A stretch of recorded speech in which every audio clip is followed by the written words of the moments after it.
Muy bien, vamos a iniciar entonces. Muy buenos días a todos los participantes. Los saludamos desde el Ministerio de Salud, desde la Dirección de Info Salud, Dirección General de Telesalud, Referencia y Urgencias. El día de hoy tenemos nuestra telecapacitación, otitis media aguda en pediatría, la cual estará a cargo del doctor Iván Loaiza Pérez, eh, especialista en pediatría del Hospital Nacional Docente Madre Niño San Bartolomé del Ministerio de Salud. A todos nuestros participantes, nos siguen a través de la plataforma Zoom, así como el canal de YouTube Telesalud Minsa Telecapacitaciones. Les recordamos que pueden realizar sus preguntas a través del chat para poder luego ser absueltas por el doctor Iván. Muy bien, entonces a la presentación le damos el pase a nuestro especialista. Adelante, doctor Iván, quedamos atentos. Buenos días, buenos días. Se me escucha bien, ¿no? Sí, doctor, Gracias. fuerte y claro. Gracias, muy amable. Bueno, vamos a desarrollar un tema que en pediatría es muy frecuente, entonces dada la frecuencia creo que es bien importante poder realizar esta capacitación, ¿no? Entonces vamos a dar inicio con la primera diapositiva. Bueno, básicamente esta pequeña imagen que les he puesto acá es para ver básicamente, ubicarnos en la parte anatómica sobre todo, ¿no? La parte que tenemos el oído externo, el oído medio y el interno. Y básicamente el tema que nos trata hoy día es la otitis media aguda. Acá vamos a verlo con un poco más de claridad.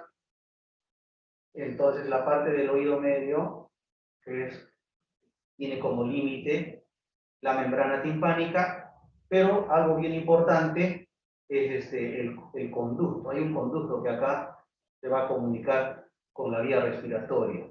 Y esto va a ser bien importante para la fisiopatología de por qué es que se produce las otitis medias en los pacientes pediátricos, ¿no? Con más frecuencia.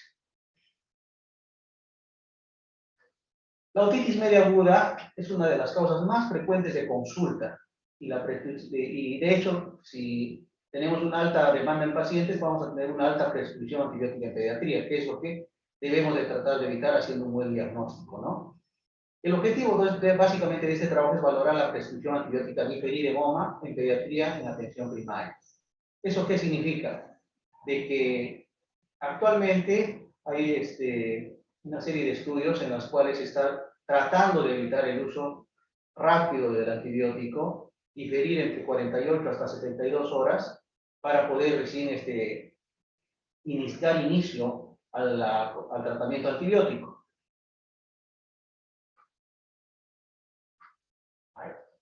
Como introducción, vamos a decir que la otitis media aguda es una de las causas más frecuentes de consulta en pediatría de atención primaria y urgencias pediátricas, así como la prescripción antibiótica como lo manifesté.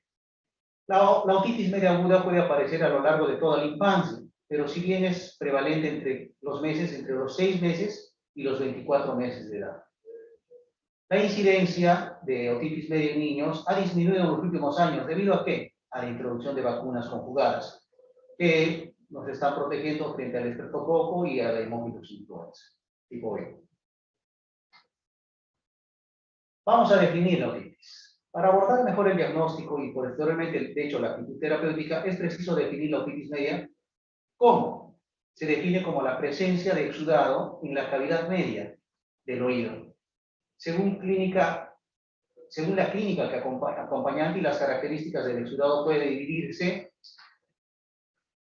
en un primer punto, en otitis media aguda. ¿Cuándo? Cuando hay la presencia sintomática de exudado en el oído medio. Generalmente este exudado es mucopurulento. Es el cuadro al que nos vamos a referir principalmente y se diferencia en varias presentaciones. Por ejemplo, tenemos la otitis media aguda esporádica, que se presenta por episodios aislados. La otitis media aguda de repetición, como su nombre dice, episodios repetidos, y esta a su vez se clasifica en 3 tipos. Se clasifica en 3 tipos. La OMA persistente, otitis media aguda persistente, en la cual hay una reagudización de los síntomas de la otitis media aguda en los primeros 7 días. Tras finalizar tratamiento, se considera como el mismo episodio.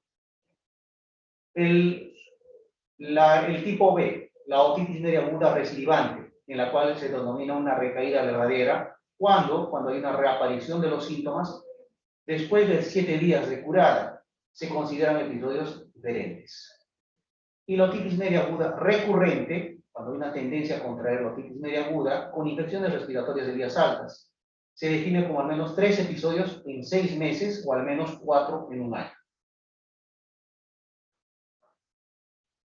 El otro tipo, la otitis media con exudado o subaguda, más llamada otitis media serosa, se define como la presencia de exudado en el oído medio de manera asintomática, salvo cuando existe hipoacusia de transmisión, suele ocurrir tras un episodio de una otitis media aguda, pero en el 90% de los casos se resuelve espontáneamente. Si persiste más de 3 meses, se denomina otitis media crónica con exudado. Y por último, la otitis media crónica con exudado, cuando existe la ocupación del oído medio durante más de 3 meses. La etiología casi siempre es monomicrobiana, pero ahí, por ejemplo, tenemos a los gérmenes comunes conocidos, el Streptococcus pneumoniae con un 35%, el Haemophilus influenza un 20 a 25%, Streptococcus pyogenes un 3 a 5%, el Staphylococcus aureus con 1 a 3%, Moraxella catarrhalis con 1%, y otros menos frecuentes son la E. coli, la Pseudomonas aeruginosa, anaerobios, y muy excepcionalmente el Mycoplasma pneumoniae, la clamidia y algunos otros. En el lactante puede encontrarse enterobacterias por infecciones tubáricas, por vómitos y regurgitaciones. Acá tenemos otro cuadro donde vemos, es una tabla de un estudio que se hizo en el extranjero, donde más o menos también los porcentajes son parecidos, ¿no? El Streptococcus pneumoniae con un 40%, la Haemophilus influenza con 29%, pero de esta Haemophilus influenza fueron beta-lactamasa positivo 16 casos. El Streptococcus pyogenes un 7%, Moraxella catarrhalis 4%, y otros de los cuales ya he mencionado. ¿Cómo es que se produce la otitis? Sobre todo en la edad pediátrica. La mayoría de las otitis media agudas son precedidas por infecciones virales, y eso es lo que tenemos todo el tiempo. Vamos a tener a lo largo de la edad pediátrica mayor incidencia de pacientes con patología respiratoria, y dentro de estas las infecciones virales están a la cabeza. Por consiguiente, va a haber una aparición subsecuente de la infección, una sobreagregación o una sobreinfección bacteriana. ¿Qué pasa? Los niños tienen la trompa de Eustaquio más corta, recta y con menor compliance. ¿Eso qué significa? Que se va a facilitar, no se va a facilitar el buen drenaje de las secreciones, por lo tanto, va a favorecer el acúmulo de la secreción por las infecciones virales. Los detritus celulares no se van a eliminar de una manera adecuada, y esto va a favorecer ¿qué? A un sobrecrecimiento bacteriano. Lo que decía, la trompa de Eustaquio, ¿qué es lo que nos da? Nos produce protección del sonido y de secreciones nasofaríngeas. ¿Por qué? Porque es una importante vía de drenaje. Sirve para la limpieza de las secreciones del oído medio, y nos sirve también para la ventilación, es decir, para el equilibrio de presiones del oído medio. Si esto se daña a consecuencia de las infecciones de vías respiratorias, que es lo más frecuente, vamos a tener que probablemente va a haber un paciente, sobre todo en edad pediátrica entre los 6 meses y los 24 meses, que va a tener por lo menos un episodio de otitis media aguda en ese rango de edad. Para repasar, ahí tenemos que ahí se produce una infección del tracto respiratorio superior. Eso llega a producir inflamación de la nasofaringe y de la parte del tubo auditivo, del conducto auditivo. Esto produce aumento de los mediadores inflamatorios, aumento de la colonización bacteriana y adherencia, disminución del barrido mucociliar a nivel local, como todos los virus producen esa lesión a nivel del epitelio, y se produce esa disminución el barrido mucociliar, disfunción tubárica, que se desarrolla presión negativa en el oído medio, mayor producción de mucus y efusión timpánica, reflujo de otopatógenos y virus desde la nasofaringe al oído medio, respuesta inmune e inflamatoria local, producción de pus y, por ende, que va a producir los signos y síntomas de la otitis media aguda, a lo que vamos a posteriormente explicar. ¿Cuáles son los factores de riesgo? Como ya los he mencionado, la edad pediátrica, el punto de quiebre en realidad, el grupo etario que se va a afectar más son entre los mayores de 6 meses y los de 24 meses. O sea, ese es el grupo mayor afectado. Hay otro punto, otro pico que también se describe, que es entre los 5 hasta los 7 años. Otro factor de riesgo es que se suele enviar con frecuencia de una manera más precoz en este tiempo a las guarderías a los niños. Por lo tanto, van a tener mayor contacto con virus, ¿no? Y esto va a desencadenar, va a ser un factor de riesgo. La lactancia materna, ¿eso qué significa? No significa que la lactancia materna me favorezca, más bien, esto es un factor protector. El niño que no reciba lactancia materna sí va a tener un factor de riesgo. Las estaciones, o sea, los cambios climáticos, anomalías genéticas que son en algunos pacientes, la exposición al tabaco, que se ha demostrado que niños expuestos a humo de tabaco van a tener con mayor frecuencia cuadros de otitis media aguda, y pacientes con antecedentes de tener atopía o ser alérgicos. Para hacer un adecuado diagnóstico de otitis media aguda, es importante el entrenamiento, ¿sí? Tener un equipo apropiado y obviamente poder hacer remoción de cerumen, porque si no podemos ver la membrana del tímpano, es bien difícil que podamos hacer el diagnóstico de otitis media aguda. Tener un buen equipo, bueno, actualmente sí, felizmente contamos con otoscopios, actualmente con otoscopio de luz blanca, LED. Otra cosa bien importante es la forma como se va a poder examinar. Si ahí vemos en el dibujo, ahí el examinador está utilizando el otoscopio, pero también está utilizando una bombilla, que es la famosa bombilla para hacer un fotoneumatoscopía. Es decir, se insufla aire a través de esa bombilla, que llega directamente a través del otoscopio al conducto, y de esa manera va a facilitar ver con mayor claridad la membrana del tímpano, y si es que podemos ver también algún exudado o algún trasudado a través de la membrana del tímpano, si esta se mueve o no se mueve, es decir, nos va a facilitar hacer un mejor diagnóstico de la otitis media aguda. En la parte anatómica es lo que tenemos que reconocer, la membrana timpánica. Y en la parte anatómica, sobre todo por cuando ya tenemos una otitis media instaurada, vamos a tener llena de exudado, que va a haber para el dolor, ¿no? Y por todos los componentes que están en la parte del oído medio, ¿no? Las partes que tendríamos que reconocer cuando hacemos la exploración de la membrana del oído, la pars tensa, el lumbo, el mango del martillo, la pars flácida, el triángulo luminoso, que definitivamente esto requiere de entrenamiento, ¿no? Uno tiene que estar en constante, sobre todo examinando, ¿no? Porque si no se practica o no se hace el examen con frecuencia, difícilmente se va a poder llegar a hacer estar bien capacitado y poder distinguir entre una membrana timpánica normal de la anormal. ¿Cuál es la clínica? La clínica en los niños, sobre todo en los niños pequeños, la otalgia, es el dato clínico más específico. Pero en los niños pequeños es difícil valorar el dolor. Por eso es importante considerar cuáles son los equivalentes de otalgia o de dolor de oído, que podrían ser la presencia de ¿qué? La irritabilidad o llanto intenso, sobre todo la aparición nocturna tras horas de sueño. Es decir, lo más frecuente es que los pacientes que concurren a la emergencia traen a sus pequeños y dicen: el bebé empezó a llorar súbitamente, empezó a tener llanto intenso que no calma, no cede, pero no es solamente el único dato, es uno de los datos de la irritabilidad.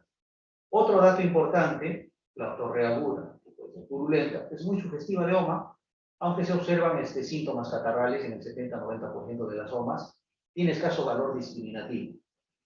Suele haber otros síntomas inespecíficos, por ejemplo, fiebre, que no solamente se presenta en otitis, se presenta en general en las infecciones de vías respiratorias altas va a haber fiebre, pero algo característico, algo que sí nos podría ayudar también a pensar en otitis, puede ser los vómitos, que en otitis también presentan vómitos, rechazo del alimento, pero estos datos por sí solos, en niños menores de 3 años, en quienes la otalgia es poco valorable, no nos permite diferenciar una OMA de una infección de vía respiratoria alta. Exacto. El signo del trago, aunque es más típico de la otitis externa en los lactantes cuyo conducto auditivo externo es cartilaginoso, también la OMA suele ser positivo. La aparición de conjuntivitis junto con OMA se ha asociado clásicamente a infección por Haemophilus influenza. Ahorita vemos que la clínica es inespecífica. En el lactante, para repasar, los síntomas locales discretos, infrecuentes, no es lo más frecuente que esté con perforación o con otorrea, no es lo más frecuente. Es más, si tenemos un paciente que viene sin fiebre, con secreción ótica,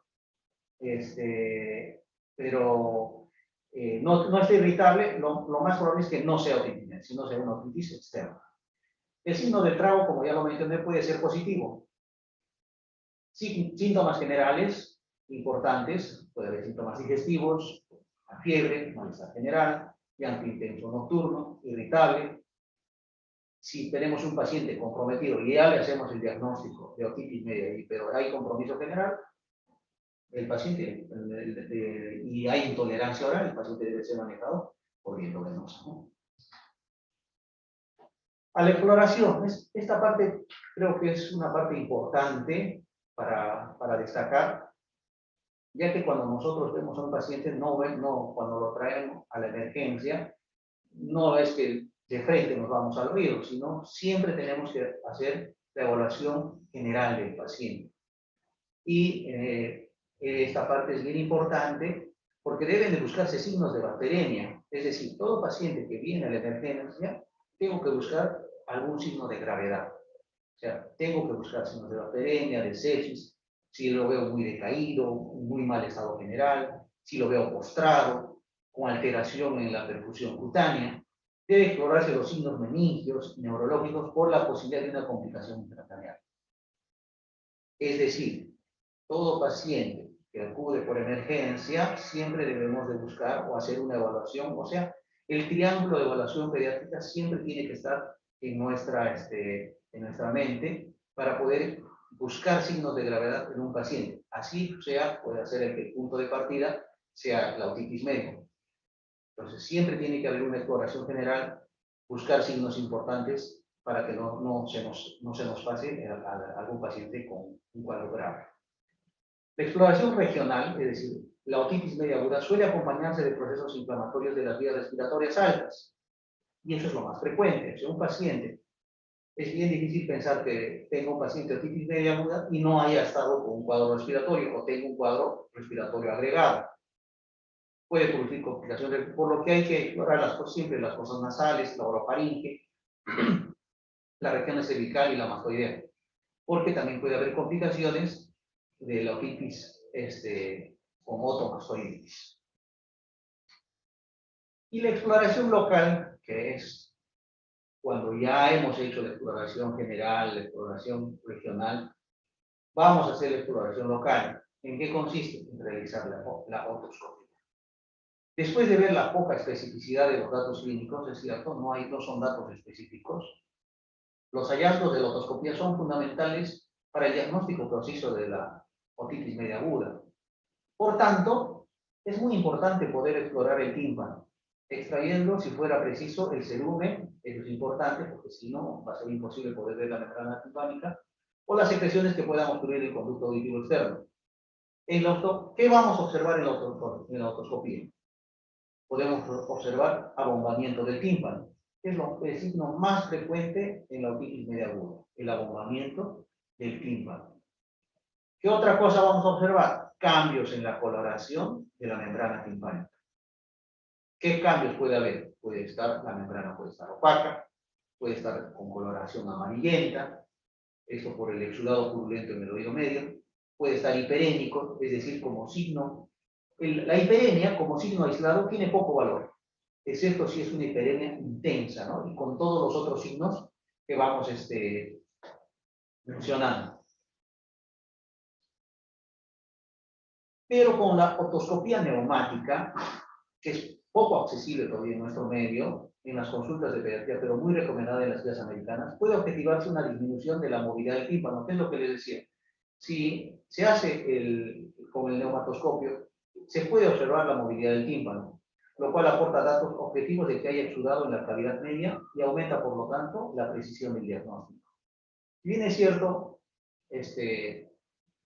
no es algo que se tenga accesible, creo que deberíamos de promover más su uso, incluso el cómo usarlo, ¿no? Porque esto nos va a ayudar para poder hacer un diagnóstico más preciso.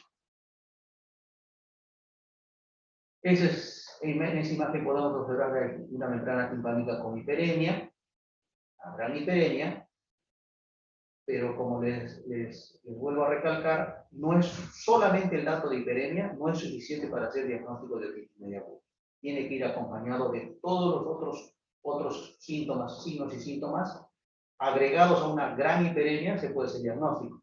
En la segunda imagen, donde ya se puede ver en la exploración, se puede ver una colección purulenta.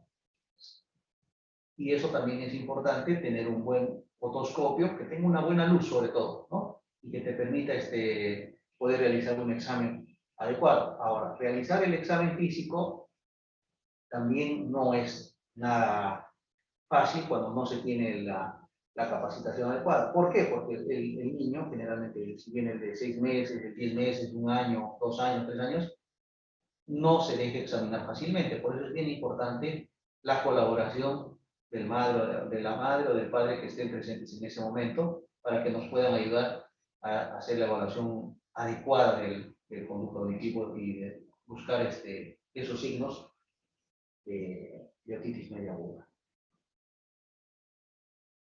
Entonces, para hacer el diagnóstico, ahí tenemos, por ejemplo, el primer ítem que dice sin abombamiento ni efusión timpánica, por tanto no es otitis. Si encontramos abombamiento moderado o efusión timpánica, tenemos que ver si hay un dolor agudo, menos de 48 horas, o eritema, podemos hacer diagnóstico de otitis media. Pero si encontramos abombamiento moderado, severo y presencia de otorrea, es más fácil de hacer el diagnóstico de otitis media. Pruebas complementarias. No suelen ser necesarias para el diagnóstico de otitis media aguda. En algunos casos deben realizarse pruebas complementarias ante la sospecha de complicaciones. Eso es cierto. Es decir, llega el paciente a la emergencia, se le hace la anamnesis correspondiente, el examen físico correspondiente. Solamente uno debería de pedir una prueba complementaria siempre y cuando yo estoy sospechando de alguna complicación. Hemos tenido casos de que sí, el punto de partida ha sido la infección al oído, sí, se pueden hacer sepsis, claro, meningitis también, mastoiditis también. En esos casos, el paciente obviamente tiene que ser hospitalizado, uno va a pedir su analítica de sangre, pedirá su hemograma, sus restantes de fase aguda, cultivos, y si uno está pensando en un problema neurológico, infeccioso, secundario a un punto de partida ótico, tienen la obligación de hacer una punción lumbar, hasta incluso hacer una tomografía computarizada de cráneo, ¿no? Pero siempre y cuando uno esté pensando ya en complicaciones de la otitis media. Pero habitualmente no se requieren estudios microbiológicos, pero son recomendables el cultivo y el antibiograma de otorrea espontánea, si es que apareciera. Normalmente no lo hacemos. En algunos casos seleccionados puede ser conveniente tomar la muestra por minicotomía o timpanocentesis, por ejemplo, en la otitis media aguda que no responde al tratamiento, o en la recidente o la complicada. Sí, pero en general, los pacientes tratados o cuando se diagnostican de manera oportuna, no es necesario hacer timpanocentesis. Y cuando hemos encontrado, por ejemplo, pacientes que acuden a la emergencia por dolor intenso, fiebre, 39 o 40 grados de temperatura, antecedente de cuadro catarral, y la madre refiere de que el paciente ha estado con un llanto intenso, irritable, y llega a la emergencia, y llega ya con secreción, pero ya llega sin llanto, lo más probable que ha hecho una ruptura espontánea de la membrana del tímpano, ¿no? Entonces, por eso el paciente ya llega a veces sin dolor, pero por eso es bien importante toda la historia clínica, como la van narrando, y el examen físico que se puede hacer. Nuevamente, para recalcar que las pruebas no suelen ser necesarias para el diagnóstico, solamente en caso de que uno esté pensando en complicaciones. El diagnóstico de otitis, ahí tenemos los criterios, ¿no? Un criterio puede ser inicio brusco, presencia de líquido en el oído medio. Esa presencia de líquido en el oído medio puede ser, ¿qué cosa nos va a dar? Un tímpano abombado, la movilidad timpánica va a estar limitada, puede encontrar un nivel hidráulico en el oído medio, puede encontrar otorreo. Cualquiera de esos signos o síntomas asociados que son, me van a decir que hay presencia de líquido en el oído medio. Y la inflamación del oído medio es un tímpano eritematoso hiperémico como tal franca.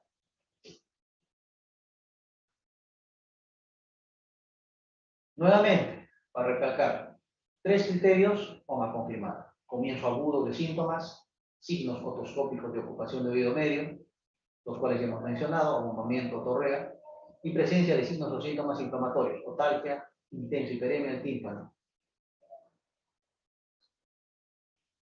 Los grupos de riesgo que tenemos que estar atentos son los menores de 2 años, y sobre todo los de 6 meses, por el mayor riesgo de complicaciones y de recurrencias. En este grupo de edad la curación espontánea es poco frecuente, por lo tanto, si uno ya tiene la historia clínica, el examen clínico sugestivo, no tenemos que dar tratamiento con antibiótico, ¿no? Los que presentan, por ejemplo, una otitis media aguda grave, fiebre, temperatura mayor a 39, dolor muy intenso, otorrea puede ser uni o bilateral, y otro grupo de riesgo son los que tengan antecedentes de idioma recurrente o persistente o familiares de primer grado con secuelas ópticas por enfermedad inflamatoria, ya los antecedentes. En este algoritmo diagnóstico tenemos la clínica aguda, la otalgia o equivalente, que en este caso puede ser la irritabilidad o el llanto, la otoscopía, que voy a ver el abombamiento, más el enrojecimiento importante. Si cumplo con los 3 criterios, coma confirmada. Cumplo con 2 criterios, coma probable, más catarro reciente, puedo hacer con los factores de riesgo de OMA complicada, niño menor de 6 meses, OMA recurrente o antecedente familiar de OMA complicada, y hago diagnóstico de otitis media aguda confirmada. Otorrea aguda, descartar. Cuando yo tengo una otorrea aguda, ¿qué tengo que descartar? Porque muchas veces, como les vuelvo a repetir, llegan pacientes y la pregunta de los padres es, está con secreción por el oído externo, pero no tiene fiebre, no tiene cuadro catarral, no es diagnóstico de otitis media. Eso es una otitis externa, ¿no? Y lo más frecuente es que sea, a veces de causa picótica, lo más frecuente. El tratamiento de la otitis media aguda, ¿en qué consiste? Tiene que haber un tratamiento sintomático, tratamiento antibiótico. Allí hay estudios en los cuales se dice de que algunos recomiendan tratamiento antibiótico inicial desde el primer momento, otros con sus conductas expectantes. Es importante hacer una elección del antibiótico, depende mucho cuántos días de tratamiento le vas a dar y qué antibiótico, qué protocolo de tratamiento de otitis dorsal. Algunos recomiendan 5 días, 7 días, otros 10 días. Para el tratamiento sintomático, creo que es algo fundamental, que es lo que queremos que cuando el paciente llega con el llanto intenso y con la historia clínica ya hecha y el diagnóstico que uno esté planteando, es lo que primero tenemos que calmar: el dolor. Puede ser suficiente ibuprofeno, ¿sí? A dosis de 15 a 30 miligramos kilo, o también puede ser uso de paracetamol.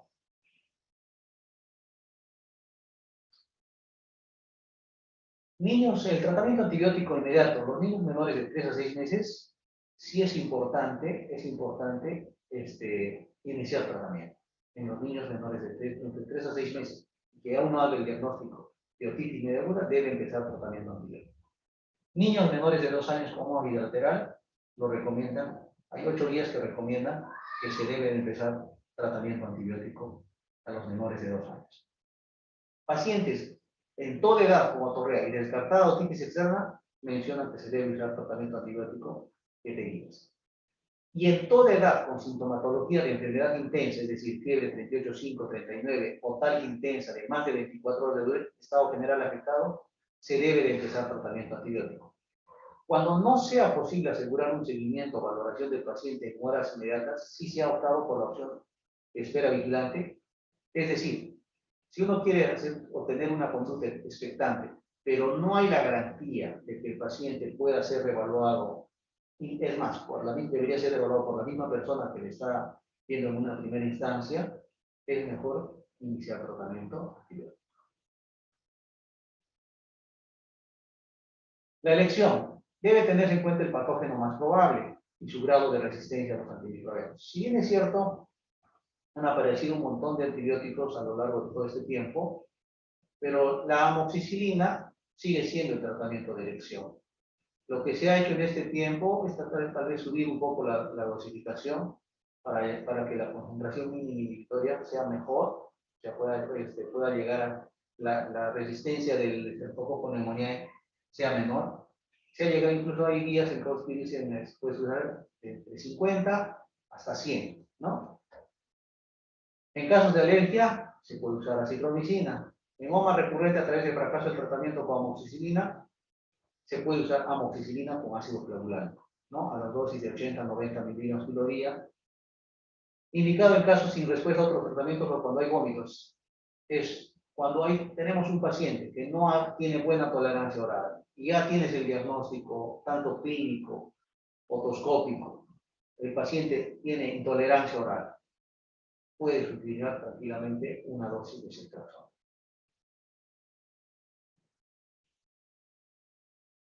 Primero, con la elección del antibiótico, como ya he mencionado, tenemos que dar un buen analgésico, antiinflamatorio.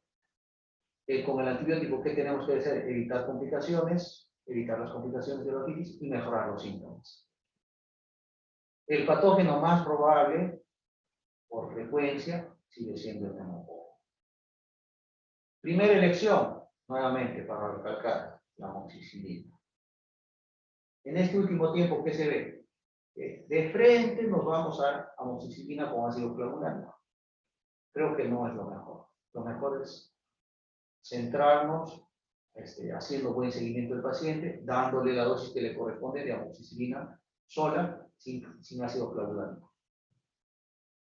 La amoxicilina con ácido flavulánico, primera elección, en algunas guías lo recomiendan para los menores de 6 meses, que tenga clínica grave, en niños menores de 2 años, antecedentes familiares de secuelas ópticas por más frecuentes, o que ya haya estado usando, por ejemplo, amoxicilina sola y el paciente persista con sintomatología después de las 48 o 72 horas, se puede rotar o pasar a amoxicilina con ácido flavulánico. Ahora, sintetizando los aspectos en que en general hay acuerdos, diríamos que en la mayoría de las guías se recomienda tratamiento antibiótico inmediato en los siguientes casos. Es lo que había mencionado ya, ¿no? En los niños menores de 3 a 6 meses, los niños menores de 2 años con OMA bilateral, en toda edad con otorrea y descartada otitis externa, en toda edad con sintomatología de enfermedad intensa, y cuando no sea posible asegurar un seguimiento, iniciar tratamiento. Ahora, ¿cuánto tiempo? En la otitis media aguda clásicamente se ha recomendado la pauta de entre 7 a 10 días. Sin embargo, algunos estudios han demostrado que puede utilizarse una pauta corta de 5 días. La otitis media aguda no grave en niños mayores de 2 años sin factores de riesgo deben completarse los 10 días de tratamiento en los menores de 6 meses, que es en la otitis media grave. Si hay antecedentes de otitis media aguda recurrente y si es recaída temprana o persistente. Pero en general, el promedio son 7 días.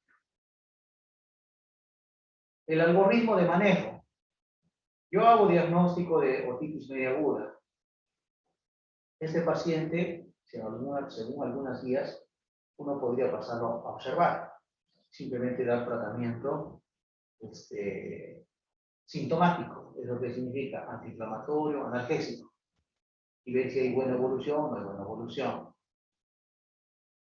Actualmente no está siendo tan fácil hacer este tipo de controles, porque los pacientes tenemos que centrarnos en todo este tiempo que ha habido de problemas de pandemia, no hay facilidades para hacer controles, las citas están escasas, entonces no es fácil hacer este tipo de control precoz, se puede decir, ¿no? Por las circunstancias. Entonces, si ya tengo el diagnóstico y tengo la clínica que se ha mencionado, la otoscopía, ¿cuál es el tratamiento de elección? Amoxicilina, ahí está mencionado 80 miligramos, porque tranquilamente uno puede usar hasta 100 sin ningún problema. Igual, el control del uso de la amoxicilina tendría que hacer a las 72 horas máximo. Si ha habido una buena evolución, continúo el tratamiento, pero si veo que el paciente sigue febril, es decir, como tenía un fracaso a mi tratamiento con amoxicilina, puedo pasar tranquilamente a amoxicilina con ácido clorhidrato a una cefalosporina de segunda generación. Por ahí, si el paciente podríamos utilizar también algún macrólide o incluso clorafenicol. Ahora, si el paciente fracasa a ese segundo esquema, tendríamos que escalar y pasar a una cefalosporina de tercera generación. Ahí está mencionado, que podemos usar tranquilamente la ceftriaxona. No es lo más frecuente, no es lo más frecuente. Son los casos puntuales.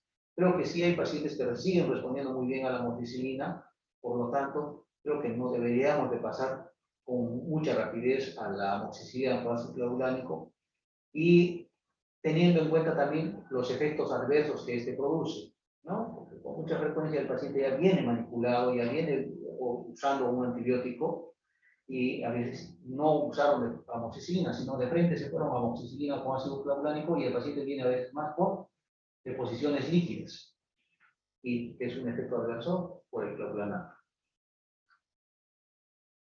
¿De qué manera podemos prevenir los cuadros de otitis? Si bien es cierto, en este tiempo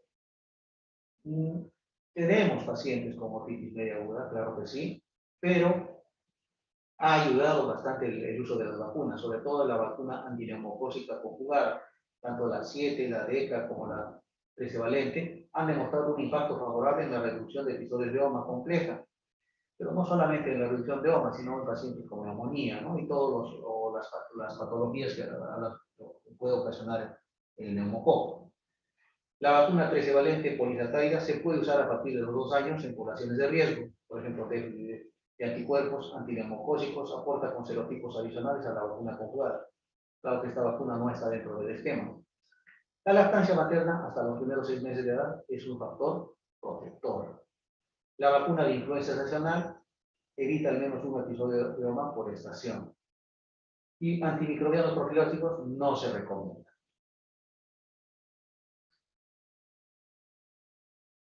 Gracias por su atención. Creo que ha pasado casi como 40 minutos casi. Espero no haberlos cansado, pero estoy dispuesto a escuchar sus preguntas, alguna duda con respecto al tema de otitis media.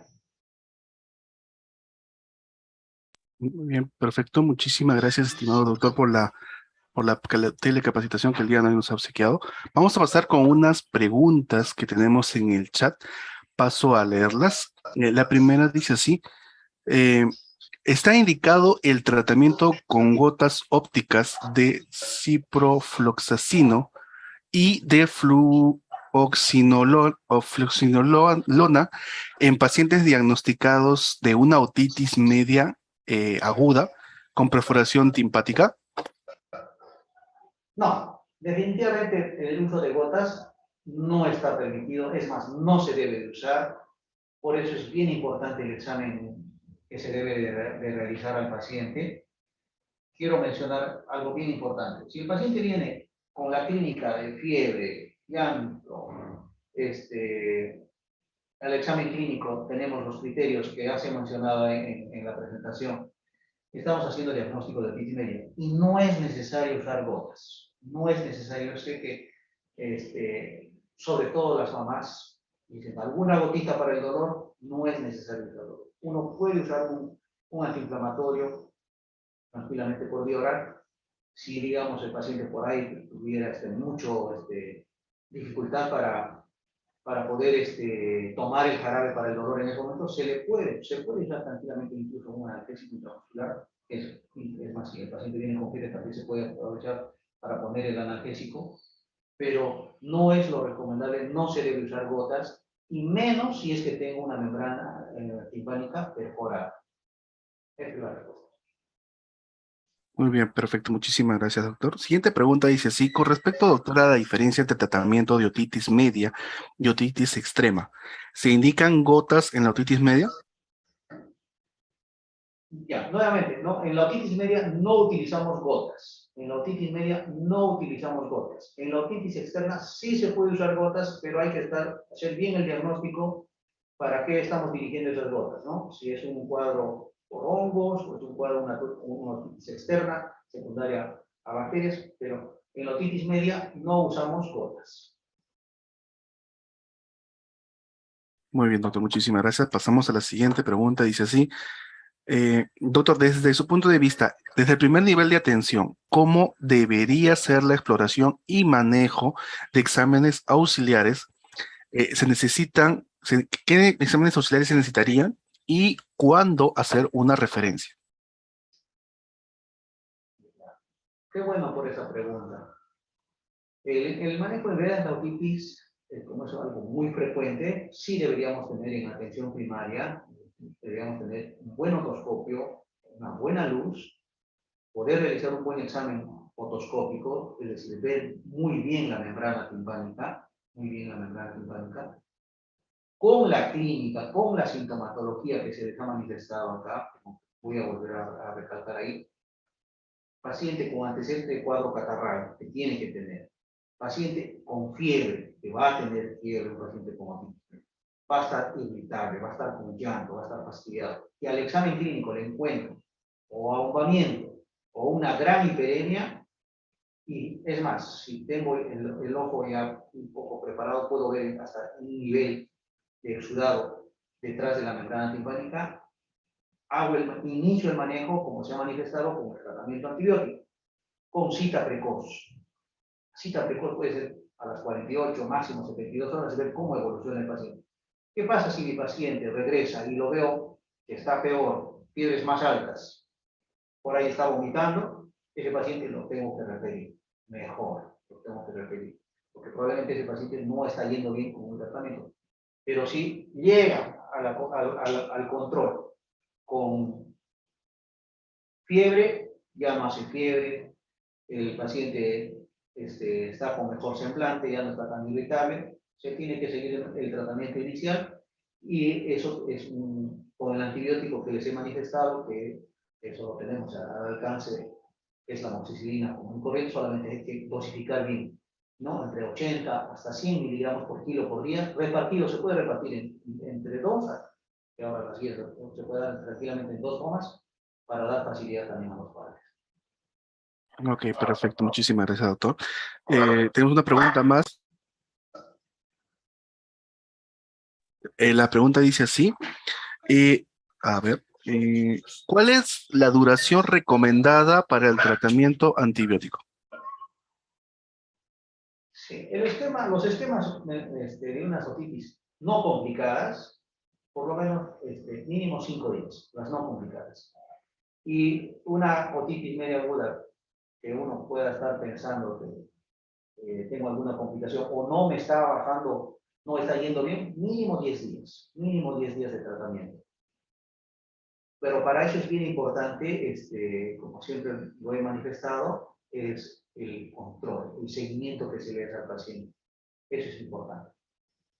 Muy bien, muchísimas gracias, doctor. Una pregunta más, doctor, que acaba de llegar. Dice así, doctor, ¿con qué frecuencia se recomienda hacer un lavado de oído?